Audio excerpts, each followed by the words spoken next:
this live stream by extending my sympathies to all those poor folks over here who are going through such terrible difficulties with fires, homes, everything else that is happening.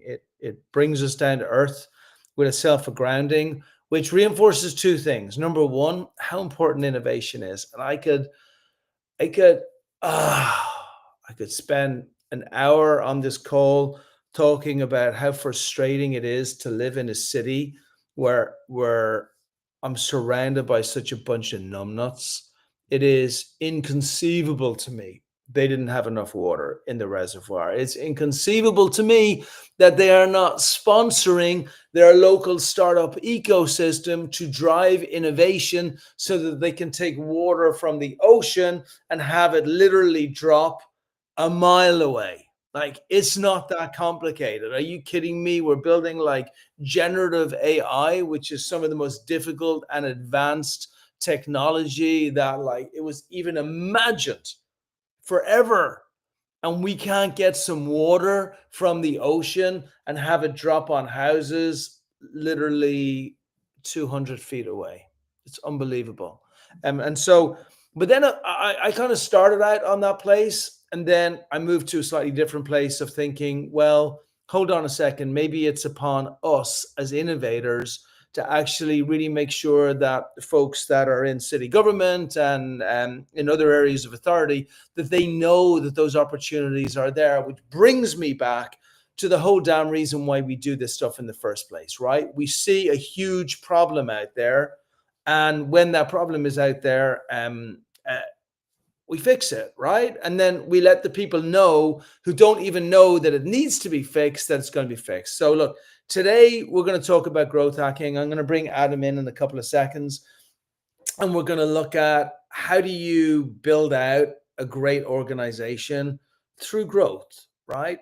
But before I wanted to do that, I wanted to remind us of kind of where innovation comes from and how innovation works. And it's not some kind of magic formula. A lot of the time, it's not the everyday things that you see going down the street, but it is important to keep our eyes open for this next great billion-dollar idea and company that can be executed, because it's happening in front of us all of the time. Within these fires, there is a billion-dollar solution that will save houses, lives, and a ton of other stuff as a wonderful byproduct.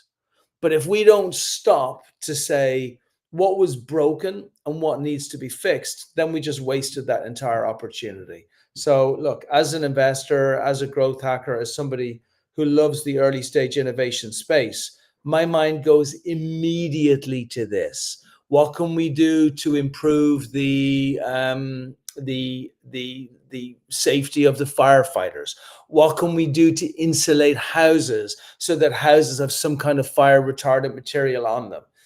Is it a good idea that actually every friggin' house in California is made out of wood? Like, I don't know how that was ever a thing, that homeowners got the raw end of the deal while house builders get to make like 70, 80% profit on top of what they built so for, sometimes 700, 800% profit. And somehow house flipping becomes more important than house safety. Is there a way to actually be able to safeguard areas so that fires can't spread? I mean, really, can it be that difficult to make a chemical that can actually stop fires in their tracks? I can't believe that it is not. All of these are amazing ideas. So I want you to take this time of real tragedy and real difficulty that's here in LA to remind yourself as innovators out there that every single minute of every single day, we are reminded of areas that we can add real purpose and real help and bring him in. Okay, so that being said, I'm going to bring Adam in. Let me bring him in here. Hey, Adam, how we doing? Brian, how you doing? Good to see you. I am good, my friend, and I'm sure you were listening to that, and you're watching the same news, seeing the same stuff, and having the same feelings that I have when we see what's happening in LA, right? Yeah, and you hit the nail on the head. It's everyone on here is an innovator in some shape or form, and the reality is problems like what we're seeing don't get solved, in my opinion, from the public sector. It gets solved from the private sector, and it gets solved, more importantly, from innovators. Every big problem that has been solved over time has been solved by innovators. You could watch any old movie, whether it's from 1980 or 1880 or the year 280 BC, and you're going to find problems that no longer exist today. And it's because innovators have solved those problems. And I'm hoping in a year from now, we're not having the same conversations like the tragedy we see in California. We just saw in North Carolina, we saw in Maui, like all these natural disasters, some of which are easier to solve than others. But it takes everyone on here as an innovator to do their part to start solving pieces of that problem. I agree, and also it's exciting. It fills with a sense of purpose. And it's true. I started the call. I was like, "Oh, I'm so angry with the city," and I'm like, "Why would I be angry? They're idiots." Like that's why they got government jobs in the first place. And not all government jobs, but just the ones where they get to be in charge of public policy. It's just a mandatory requirement to be an idiot. Not always corrupt, but that kind of helps as well. And so that's why we're in the place that we're in. But as innovators, we're in a different place. We're in a place that we can actually come up with awesome ideas. So look, I'm tasking everyone. I will tell you, for me, I got to last night and I'm like, hang on, this is our problem. Like, this is our solution. This is the thing we're going to fix. And I immediately texted like 4 or 5 folks that were in the LA area and said, we're gonna be part of coming up with something really special. And I don't mean just like the wonderful things that I see people doing, like distributing food and clothes and all kinds of other things to all those poor people who are affected. I mean, we are going to go looking for a solution, which is a solution that will avoid this type of thing happening in the future. So I tasked everybody else who's listening to this to do it. Now, today, we're also talking about growth. So while there's these tragedies and these fires, there's also kind of a tragedy in money distribution, we'll call it to start. I was going to say there's a tragedy in VC, but nobody would care about that. So there's a tragedy in money distribution because the VCs don't have any money. And I hear story after story after story after story from VCs that are not distributing funds because they haven't been replenished by their LPs. And so what that means is the only way that folks are going to grow right now is through your customer.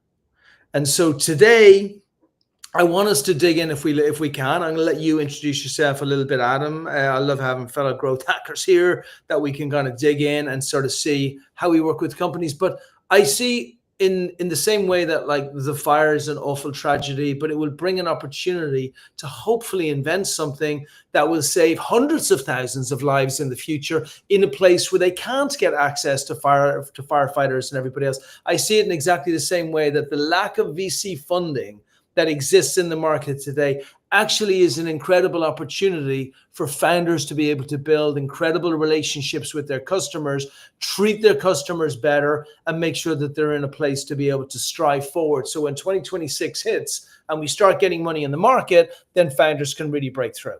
And so great to have you on the show. We're going to talk about growth hacking, and we're going to talk about like not just our invested companies, but we're going to talk about all invested companies and start trading backwards and forwards tips on how these companies grow. Can you just give folks just a quick little intro just to get them a little bit acclimatized to you and what it is that is your favorite thing today in growth hacking? And I know you work within a bunch of different areas from email across the board, but today in this moment, what is the piece that has you buzzing? Yeah, it sounds great. Well, first, thanks for having me. And thanks to everyone who's here. So for me, I never worked a true corporate job. I've been kind of an entrepreneur from the start. I started my first company 3 weeks before I graduated doing a 1-year MBA. Had my first company for about 5 years. It was a tech startup. We raised a little bit of money, primarily from family office types and angels, a little bit from VCs, very little bit, I should say, from VCs. We had the company for about 5 years. I sold that company back in 2019.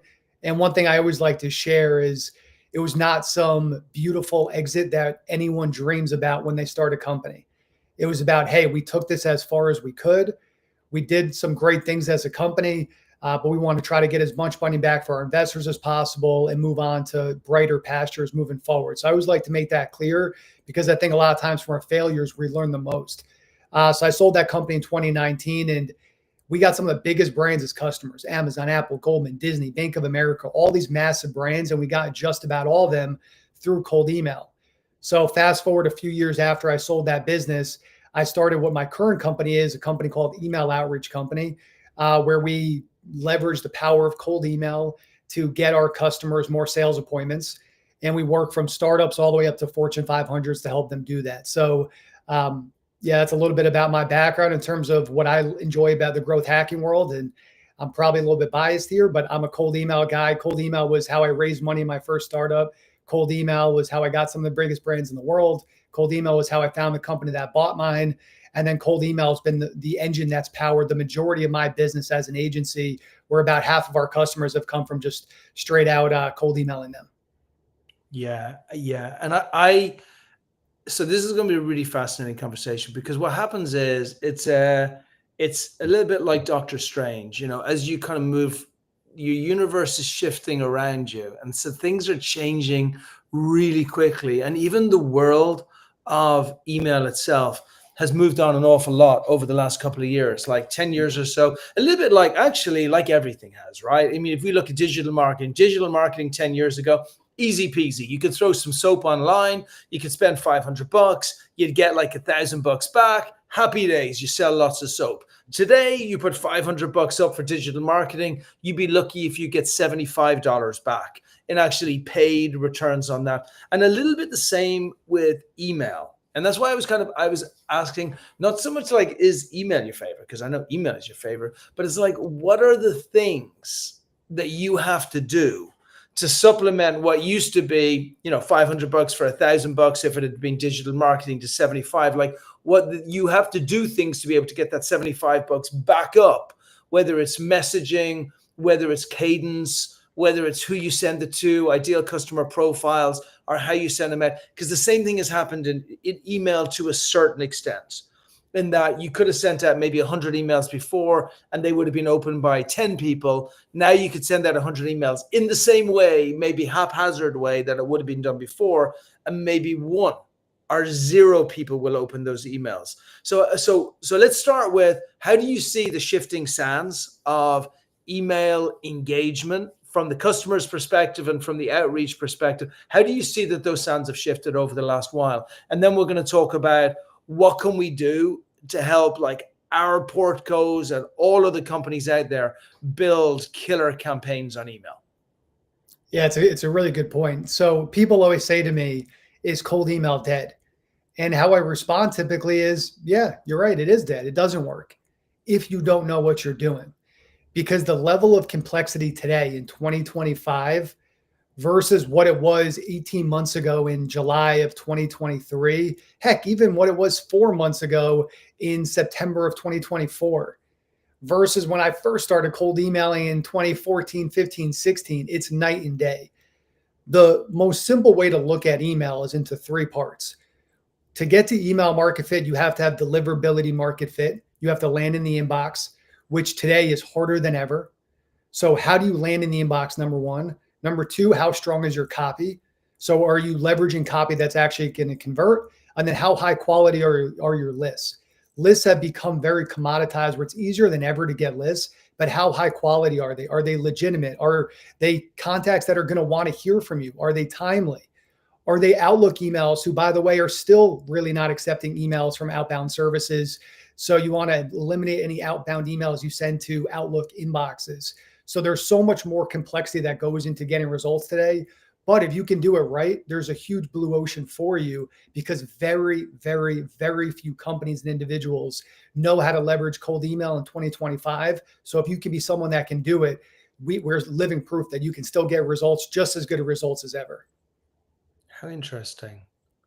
Because it has become harder, right? And I think it's also because as we get better and better and better at hitting people in more and more different channels, people are getting hit harder with having to deal with more stuff. Like, even me this morning, I'll have 150 new emails in my inbox before I'll even hit 10 o'clock. And it's not actually physically possible to be able to deal with that amount of emails that are actually coming through.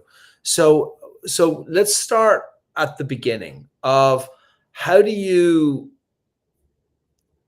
actually, I don't even know which is more difficult. I don't know if the messaging is more difficult, the lists are more difficult, or like how you do it. Like, so So start wherever you want to start. Like take us through if you're and also actually let's start with the types of companies that you're marketing to first of all. So if I'm selling CPG, do I deal with it differently than if I'm doing B2B? And do I deal with that differently? Or sorry, how do I deal with it differently if I'm dealing with a corporation? Let's start Mhm. there. And then maybe let's start adding different pieces on because this thing is a car engine. And even if we Yep. get one piece right and the other pieces are all wrong, the engine ain't going to start. So let's start going through them piece by piece to see how we can do it. Because even we are sucking on email. Like back in the day, we would just do Apollo. We'd Mhm. send out loads of Apollo. We'd be like, happy days, got through to a bunch of folks, got a bunch of meetings. Now Apollo is dead.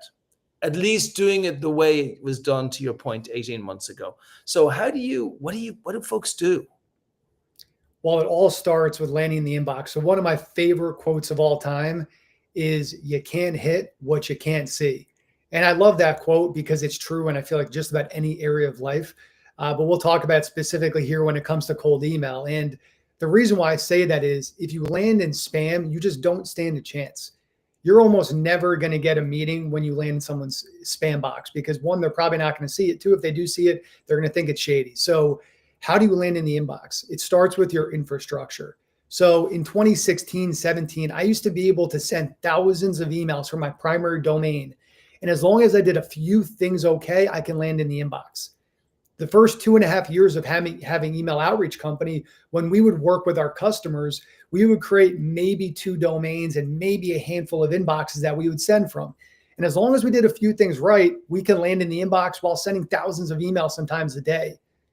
Now, though, for some of our largest customers, we're sending from over 1,000 email inboxes, Whoa. over 1,000. And the reason why is if you want to do really any marketing well, you have to do it at scale. I don't care if it's a Facebook ad, a billboard, you want to find where the heaviest traffic areas are going to be, or email, you want to reach as many people within your ICP as possible. And if you have a large ICP, if you have a large potential universe, the only way to get to a large number of them at scale and doing it quickly is to have a large number of domains and emails set up because you can only send about 20 emails per inbox per day. Now we're not sending more than 10 or 15 tops emails per inbox per day. So if you have 10 inboxes, you could send about 100, 150 emails in a day. But what if I want to send 1,000 emails in a day? Well, now I need 100 inboxes that I'm sending from. And then you just scale up from there. So that's where it all starts. That's more important than everything. If you don't have your infrastructure built, you don't have a chance. Wow. It's really down to like 10 or 15 in an inbox. And of course, you're speaking to like pure cold, right? Everybody's going to be emailing whoever you're going to be emailing. But Gmail and everybody else recognizes that they are relationships that you already have, right? Can they tell that simply that those 10 or 15 emails are cold emails? Yeah, great question. So yeah, it's almost like a dog chasing its tail in a way where Google, Yahoo, Microsoft, they've always been intelligent, but they're obviously always going to be smarter and always a step ahead of us as emailers and us as marketers. So the key is how do we make it indistinguishable so that Google doesn't know if this was me sending a one-off email to you, Brian, or if this is a long email or an email I'm sending to hundreds, if not thousands of people. So one of which is by having a large number of inboxes. So you're only sending about 10 or 15 emails a day. Number two is spacing those emails out. So you're not just blasting them all out at once. Instead, you're sending one at 9:07 a.m. and the next one at 11:03 a.m. Again, really difficult for them to know, is this a mass email or a one-to-one email? Then there's the next level basics. Everyone knows hi, first name, and changing that. The level above that is doing something called spin tags. For anyone who's not familiar with spin tags, this has become a must-have in emailing. If you're not doing spin tags, you really don't stand a chance, period. Basically, what spin tags does is it randomizes certain parts of an email to create just nuance within each email. So, for example, it might be, hi, Brian, to you. The next person's name is Sam. It might say, hello, Sam. First line of the email might say, we help you get more sales appointments. To somebody else, it might say, we're going to get you more meetings booked without the hassle. There's going to be slight nuance throughout the email. So it makes it really difficult for Google, Yahoo, Microsoft, et cetera, to know if it's a mass email. But then if you want to take it next level, That's where you have to use tools like Clay and Octave and all these different powerful AI technologies that can be very difficult to use. But if you can do it well, it makes it seem like you just spent 30, 40 minutes researching their website, their job boards, their social media pages, and then you wrote them a handcrafted email that makes it seem like you spent 30 minutes just writing this to them, when in reality, hundreds of people receive their own version of that. So it makes it really difficult for Google, Yahoo, Microsoft, etc., to know if this is a mass email. So those have become the basics. Oh yeah. I feel like such a klutz because it's so obvious, right? If you send out, even if you send out 10 emails with the same body in the email, like it's like a big sign coming out saying these people don't know me. I'm going to write to them. They don't want my email, but I'm going to try and sell them something. It would be cool if you could actually just, if you could let them know. And that's why this stuff isn't getting through. I love that. I got a question that's just come in, which from Sitesh. Approach and writing emails. So I really like that. Before, actually, no, let's dig straight into Sitesh. I'm going to keep coming back around on all this stuff like a circle, because really what you're coming out of the gates really strong and saying is every single email that you send every single day has to feel like a unique email that is sent to that person. If you're not going to do that, don't waste your time. Like, don't do what you used to do, whether it be man, we used to do it. We would just get like 50 emails out of Apollo and just go whoomp. And then we'd be like, man, how come nobody cares? You know, and it's because nobody's seeing it, right? Exactly. Okay, let's get straight into Sitesh. I love this. Approach on writing cold emails that feel authentic and non-salesy. Okay, so a couple things, and it's a great question. Be direct, know your customer, know your audience, and cut the BS that so many people do in your inbox every day. For example, basic things like, I hope this email finds you well in the first sentence. It's one of my biggest pet peeves. I know it's typically coming from a good intention, but let's cut that. That is such valuable real estate that we are wasting. It's like if your front door had a sewage tank in front of it. It's like, yeah, this is nice because it shows you guys run your sewage through a tank, but I don't need to see that when I'm walking through your front door. Same with an email. Like that first line of an email saying, I hope this email finds you well. All I think as a recipient is you're just wasting my time. Yeah. Like, you don't know me. I don't know you. Let's just get to the point. A lot of people do bait and switches. That stuff is horrible. It's played out. It's old. Just get to the point. So a simple way for anyone to look at how to write good cold emails. First line should be just the purpose of your email in one sentence tops. Next line, what's the problem that you solve? Next line, what's your solution? Next line, what's your social proof? So I've worked with companies A, B, and C. I've been featured on X, Y, and Z news outlets. And then Z, what's your call to action? Every cold email should have a question. So can we chat for 15 minutes? It should always have a call to action. Any email that doesn't have a question, you're hurting yourself right there, because you can't put a link in that first email. No images. How long is this email, by the way? You want to keep it under 5 sentences. The shorter, the better. Get to the point. Yeah, and I love that you're saying reasons to believe in there as well, call to action in there as well. Very specific on the cost. You know, my favorite, I get a cold email from a PR company like 4 or 5 times a day.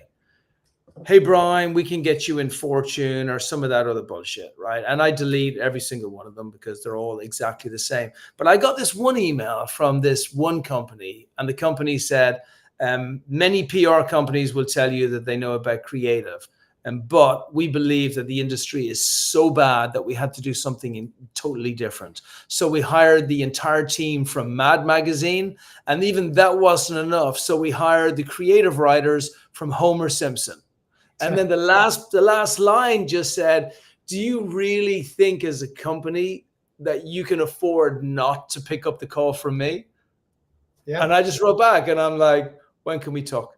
It was so Yep. good. I was like, are you kidding me? You got like the creative team from Mad Magazine and from this here, and everybody else was doing the same thing. They were following the technical format that you said, but the solution was so bad and so bland and so everybody that there's no way I'm going to pick that thing up. Like you You got to have to go find to almost an extra level of special, right? in I've gotten to the point where I get frustrated with people that hold cold email, and it's not their fault, but people hold cold email to such a different standard that no other marketing medium has to abide to. And the reason why is, look, all inboxes today alone, I had a few horrible cold emails, and I try to email them back with some feedback that are just as bad cold emails, which make the whole industry look bad. But the reality is with anything, most Facebook ads, Instagram ads, TikTok ads, X ads, billboards, whatever, newspaper ads, you name it, Spotify ads, we run by. We don't pay attention to because they don't stand out. They're not well thought out. They're not professional. So same with cold email. If you do it like the majority of people do it, you're going to be ignored. You're going to be deleted. You're going to be thrown into spam. If you do it well, though, you can get great results. Yeah, I love that. And also, Collins just brought up there, why not spend time generating events that add value to your target group objectives? The way you add value is to instantaneously build trust and direct out. And so you were talking about that. And when you're talking about you build trust by giving reasons to believe, you build trust by showing that you have testimonies and stuff. But I also want to just bring it back to like what he's saying. Why not spend time generating events? Now, if the events are physical events or online events, you still have to get people to come to those events. SEO are not going to get them to come to events. Look, we have a physical location, Santa Monica. It's a huge location. It's a beautiful location.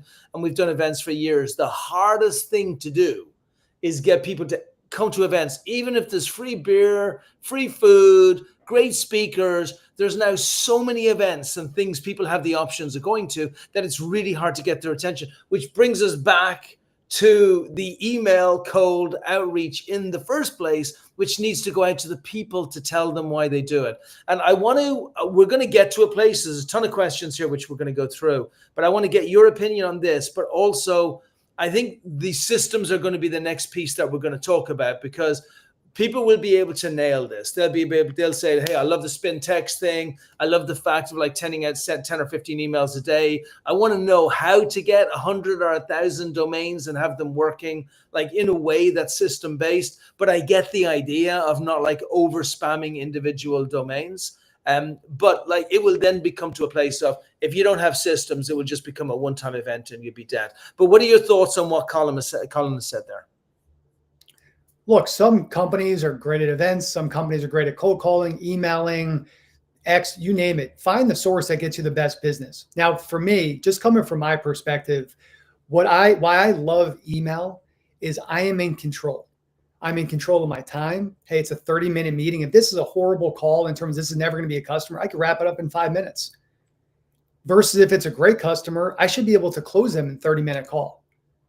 Events, like for example, we sponsored, this is our biggest event we ever sponsored. And we ended up getting a decent price for it. It was in Austin, which is where I'm based. And it was about $6,500 to sponsor this event for 2 days. We got a little table. I was told it's going to be executives. The whole conference was filled with this person trying to sell that person on their software. I sat around there for 2 days, had a bunch of great conversations that all sounded good, and never got a single customer from it. So not only did I spend the $6,500 for that, but I more importantly invested pretty much 2 days of my time that I couldn't be taking meetings with other folks. Versus cold email, just to give you guys all an idea, at this point we have over 120 customers. Our average deal size about 60 grand a year. 48% of our customers have come from cold email. But that's not the most important piece. Over 20% of them, I think the latest number is 22, 23% of them closed within 24 hours of my first conversation. Over 40% of them closed within 10 days of that first conversation. Typically, it's 1 30-minute call. So for me, it's not just it's financially a lot less money, the efficiency of getting a new customer, but it's quicker, less of my time. And I know every time I get a meeting with somebody, I know they fit my ICP versus an event. It could be the greatest potential customer in the world, or it could be someone who's never going to be able to afford my services. So that's why I love cold email. It's much more targeted, less of my time, and I know that we can close a lot of business from it. And the nice thing about what you're doing as well is you just valued your time, which actually most startups don't do. Most startups will say, well, it cost me like this amount of money to do LinkedIn, this amount of money to do paid advertising, this amount of money for this. But actually, it costs this amount of money for me because there's stuff I could have been doing, whether it's cold calling, whether it's cold emailing, whether it's just like going to something else. My time should have a cost to it, which is directly attributable to what the cost would be. But great comment, Colin. Evan's up with so you can see what he's written there, Adam. What are your thoughts on this? Yeah, so just to avoid confusion. So Evan, it's not 10 to 15 emails to the same person. So let's say one of my domains that I create is tryeocworks.com. My URL, my domain is eocworks.com. Let's say one of the domains we send from is tryeocworks.com.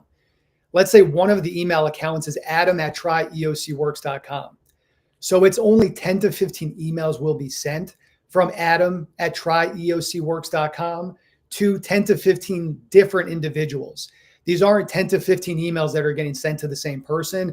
That's 10 to 15 emails a day from that unique email inbox to different recipients. He brings up even though he's slightly confused on the point, he brings up another interesting point, which is what's your feeling on email sequences? So you're going to use the domain to hit 10 or 15 people, different people, right? And then that domain is closed off for that day, right? And then you have another 1,000 domains, which will have 10 or 15 people, which are going to go out. So suddenly you got 15,000 people being approached on a single day. You got your spin text in there, which means they're all being approached differently. So you've totally confused Google, and they can't like come at you and say you're spamming anybody because there's no two emails the same from any two domains which are the same. Like, it's very brilliant. But so how do you then layer in a email sequence on top of that? Because we all know for the majority of people, it takes whatever, 5, 10, 15, 20 touches to get them to do anything. Yeah, it's a great point. So from our data, and it's been very consistent from the start, it takes about 3.5 emails to get one meeting booked. So you email the same person about 3.5 times. That's typically when they respond and book the meeting. So the follow-ups is very important. Now, one other thing I want to make clear too is within each domain, there's about 3 emails you're sending from. So if there's 100 domains, you're probably sending from 300 inboxes. Simple way for everyone to look at things. Because look, a domain is a little more expensive, and then you could buy a few emails within each domain. But yes, running your point there, Brian, a typical sequence for us we've seen works the best. We used to do a 9-point sequence. So 1 primary email and then 8 follow-up emails. Now we don't do that. Now we want to run a primary email, typically about 2 follow-ups within about 2 to 4 days of each email. And then if somebody doesn't respond to that email, they get put into a new sequence, typically a few weeks later, with new messaging and in a new approach to see if that will get their attention.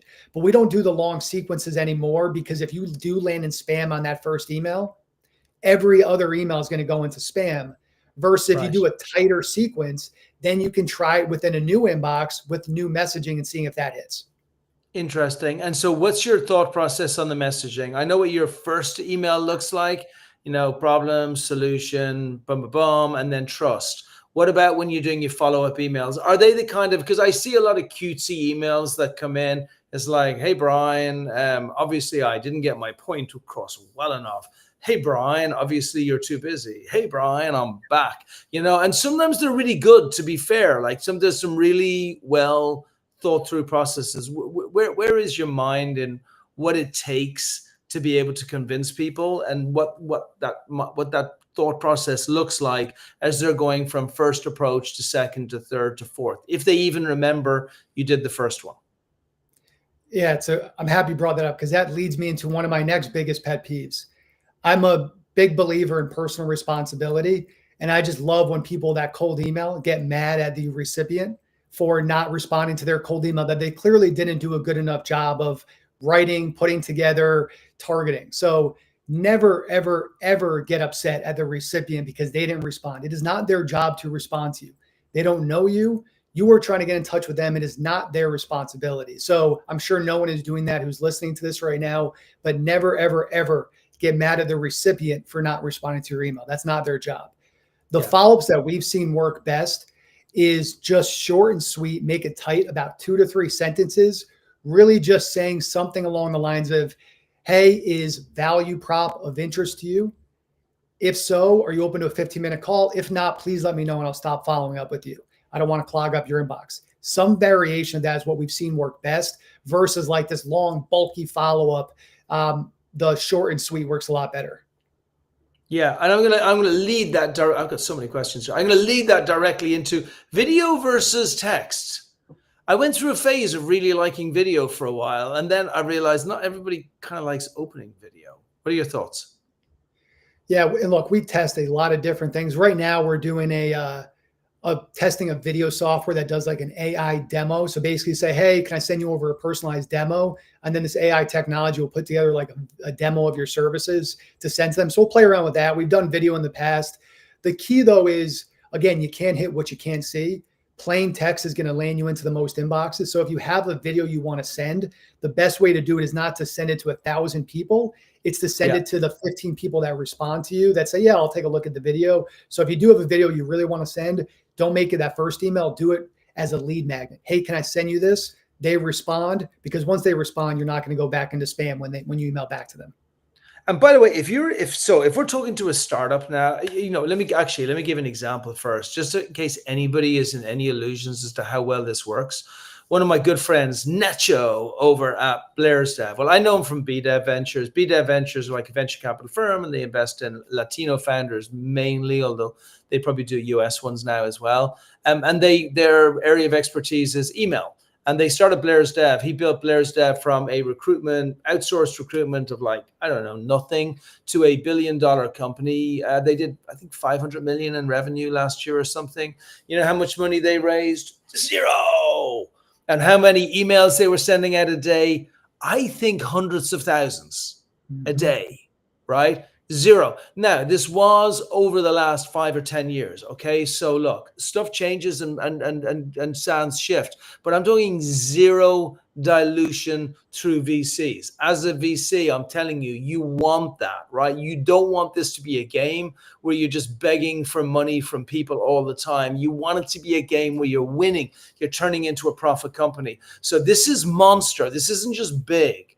Email has not gone away. Email has just become more difficult. And it's a little bit like my comment at the very beginning of this call, where I said, look, the fact that there's no money available for startups is actually a really good thing, because not only are you going to build a better relationship with your customers, but most of the schmucks who had a shitty product will disappear, right? They were clogging up your air before. They are no longer clogging up your air. And so it's the same with emails. Many people are moving away from emails just because they fit into the schmuck category, right? It is a great form of distribution. So saying that, let's just dig into Shubhankar mentioned about cold emails landing in the inbox as well and spam folder. I know you've given some tips. Anything else you would add on top of that? Yeah. So really basic stuff, infrastructure. You need a large number of domains and emails set up. You got to set up the DNS records. It's like your registration stickers. Think of it as on your car, you need the registration stickers. That's what your DNS provides for you. You want to do at least spin-tax copy, if not AI-driven copy. You want to be rotating inboxes. So once inboxes start to get spammy and the domain health starts to drop, you want to rotate it in to a new inbox and rotate out that inbox that was being spammy. You want to make sure you're maximizing replies. People always talk about meetings, and meetings is our number one KPI for our customers. But the number 2 KPI is replies. We prioritize replies. And the reason why is because every reply we get, whether it's somebody saying, I love this, let's chat, or please stop emailing me, it helps build our domain health, meaning the next email can land in the inbox. So I'll give everyone this free tip. You mentioned like something we swear by. Every single month, we as a company donate. We've donated, 250, I think almost 300,000 bowls of dog food now over the past year, 18 months, whatever it is. We've planted thousands of trees because one of our customers likes us to plant trees. So what do? With every single email we send, we put in the PS. And basically we put it, anyone feel free to steal this, just make sure you live up to it, as I know you all will, is we say our domain health is very important. As long as you reply, even if you don't take a meeting with us, we will thank you by donating 5 bowls of dog food on your behalf. What that does is, number one, we get a lot of replies of people that just say, feed the pups. But number two, it goes from cold email and being a yucky thing to people will literally shout out on LinkedIn, sometimes on our behalf as an agency, but a lot of times on our customers' behalf because they don't realize we're even involved, saying, hey, this is one of the most creative emails. They donate bowls of dog food. So it gets us more replies, which means we get more meetings because more emails are landing in the inbox. And the sentiment of our emails is so much warmer. So we don't get marked as spam as frequently as we used to before we were adding things like that. So replies is so important. I love that. I love that. And so you would, but when you take a campaign for a company, and kind of the question that I started, but then I didn't finish earlier on, which is like, how many emails should a founder send out? And I imagine it varies by company, but maybe it doesn't. Like if I'm starting a company, I'm breaking through, I'm doing SaaS B2B. Maybe I've got a recruitment product that I want, that a recruitment technology that I want to bring into companies. My ICP. I love the clown following. My ICP is going to be our clown posse. Is going to be maybe lots and lots and lots of people. Like I have a smaller initial group, but I know I can expand that out. How many people should I be emailing every single day? How many domains should I have? How many folks should I be looking for a reply? Like where should my expectations be? I would first be looking at how big is your ideal clown posse. So once you figure that out, your ICP, your ideal customer profile, that's where you can do it. My ideal universe is massive. We're talking over 6 figures worth of potential customers, over 100,000 potential customers for my business. So for us, we have about 1,500, 1,600 inboxes we're sending from because we want to get to as many of them as possible. We have other customers that have a tight universe, maybe 5,000, 10,000 total contacts in their space. So for them, you can have, send a lot fewer emails and still get to your total addressable market a lot quicker. So there's not really a one answer for that. It's more about how big is your potential universe and then how quickly do you want to get to them? And for me, I want to go as quickly as possible. We had one of our companies, eBombo, and we invested in them. And then also Blair's Dev, BDev invested into them.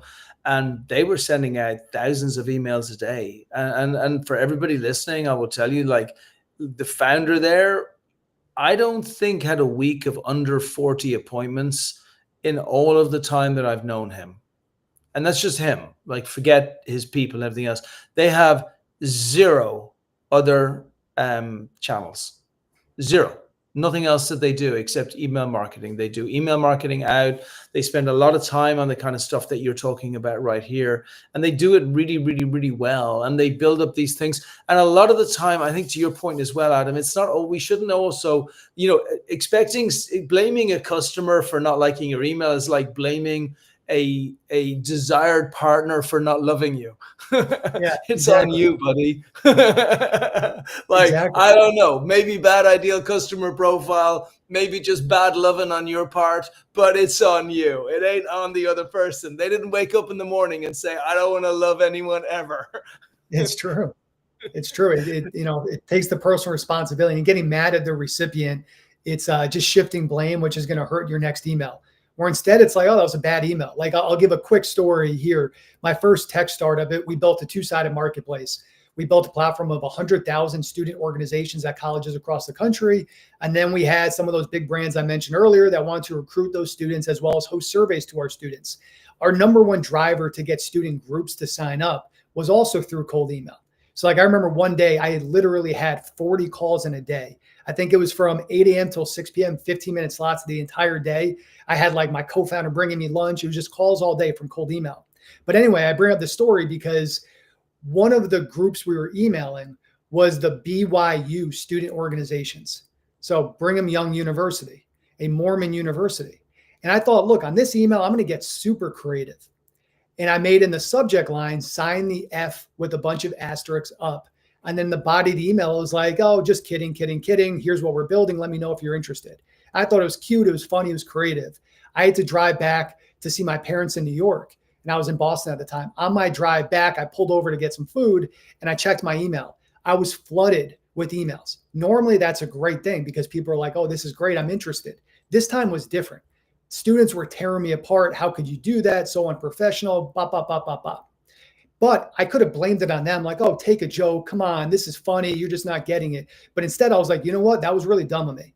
One, it probably wasn't that funny. And number two, choose my audience. Like I'm saying, sign the F up to a BYU students. Like it'd be maybe different if it was another college, but to do that at BYU, I wasn't thinking. So I sent another email to them, to everyone apologizing. And I ended up getting a big showing from BYU students because I learned from my mistake. So again, us as emailers, just us as marketers in general, if our ideal customer is rejecting us, it's on us. It's not on them. We got to improve something. Yeah. Next time, do USC. Exactly. Yeah. USC might love it. They'd be fine. Okay. Zach came in with Brian McMahon. How? I know. My family asks the same thing every single day. I ask the same thing every single day. I'm entirely with you. I like this next one. Tools to recommend, because newsletters and cold email, these are like cousins, right? They're not quite brother and sister, but they're very close, because on one of them, you are building something up to generically send out as much as you possibly can. The reason I say not brothers and sisters is because most of the time, for most organizations, their newsletter distribution list is siloed in China, and their email distribution list is taken care of. If they do it the way you're saying, on a kind of a more one-on-one basis, whereby they have sequences and everything else, how do you combine the two things together, whereby one of them is super generic and it's like we have 80,000 people in our newsletter and we send all 80,000 people the same thing all of the time, which I know is wrong. But like, how do we get more sophisticated with having these more working together as one team? Yeah. So I always heard about newsletters from entrepreneurs. How do I do it? And finally I said, you know what? I got to learn how to really build a newsletter. So we ended up buying a newsletter business in January of last year of 2024. It had about 5,000 subscribers, like decent engagement rate, about 35% open rates, et cetera. And we ended up building that newsletter to over 250,000 subscribers over the year, while increasing the engagement rate across the board. And then I ended up selling that newsletter just a few weeks ago, actually. So that was my intro to the newsletter world. So about 9 or 10 months ago, we started building out newsletters for our customers as well as internally. So when it comes to newsletters, I love the newsletter opportunity if you can do it well. We probably have a dozen, maybe close to 15 newsletters, some of our biggest ones in the 200,000 plus range.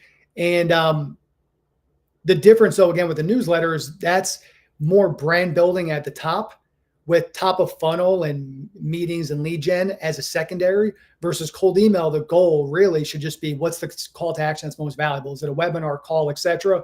In terms of technologies for newsletters, Beehive, I think is a phenomenal tool.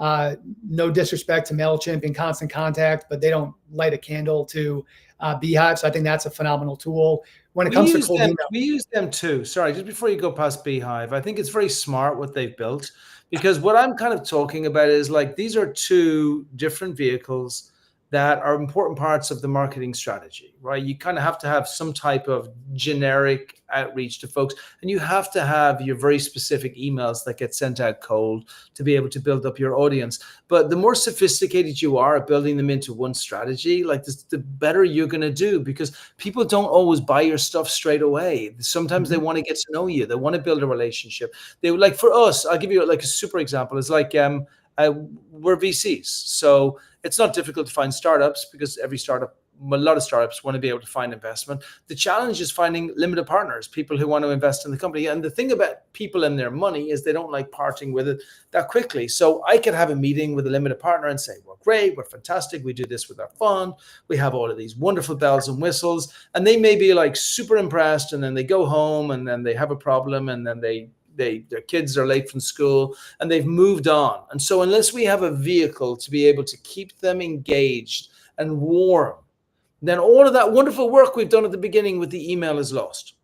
So I think what Beehive do really well, first of all, is they build in all kinds of clever little things. They have affiliates in there. They allow different groups of people to be able to benefit with the other groups of people. Their pricing is really good. Like, there's a ton of reasons why we actually use Beehive. And I think we have some codes for them up on our website if anybody's interested in looking. But those guys are really good. But I think just as importantly, what I'm hearing on this call is, build a cohesive strategy for your outreach. Email is an incredibly important part of it. Discussions about its imminent demise, like Livingston said, are grossly overrated. Actually, maybe it's in the strongest place it's ever been in, because the messaging and the emails and everything are so bad, and the spam is now taking care of a lot of the crap that was out there anyway.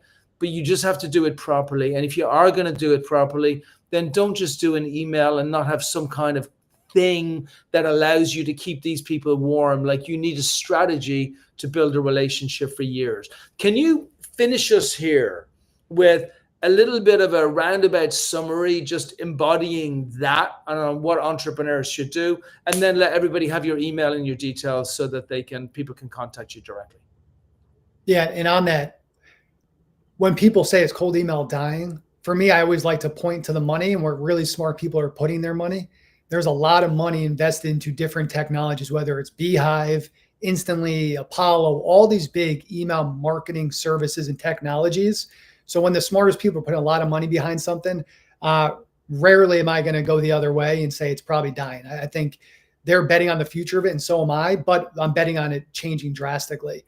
For me, my pitch to everybody here is, I don't care what your business is. I am a firm believer that cold email can change the trajectory. And for Brian's point earlier, so many startups, small businesses think the win in business is to raise money from outside investors. In my opinion, and what Brian said earlier, the best place to raise money is from your customer base. You keep all your equity, you keep the margins, and you learn the most. The problem with raising money sometimes is you turn a blind eye to the problems in our business because the money overshadows it, versus the reality of trying to get your first customers to fund your business, to fund your growth, and then learning about what did they like about it or what did they not like about it. So I would challenge everybody here to look at, for their universe, how can I leverage cold email to get more customers? How can I leverage cold email to get more strategic partners? How can I leverage cold email to get me on more podcasts? Like, for example, I've been on some of the biggest podcasts in the world. I've been on almost 100 podcasts over the last few years. How I got on the majority of them is just from cold emailing them, just from sending cold emails to some of these podcasts and them getting back and saying, hey, this sounds interesting. Do you want to get on my show? So don't underestimate the power of cold email, because it can change the trajectory of your business if you can do it well. It's been the engine to just about every one of my businesses I've had. I love it. Light your fires, baby. This is it. You got to go out there and you got to reach out to the world and have them come to you, because otherwise it ain't going to happen on its own. This is no field of dreams. Adam, how can people contact you? My website is eocworks.com. And then my email is adam@eocworks.com. And then on social, you can find me at Adam I. Rosen.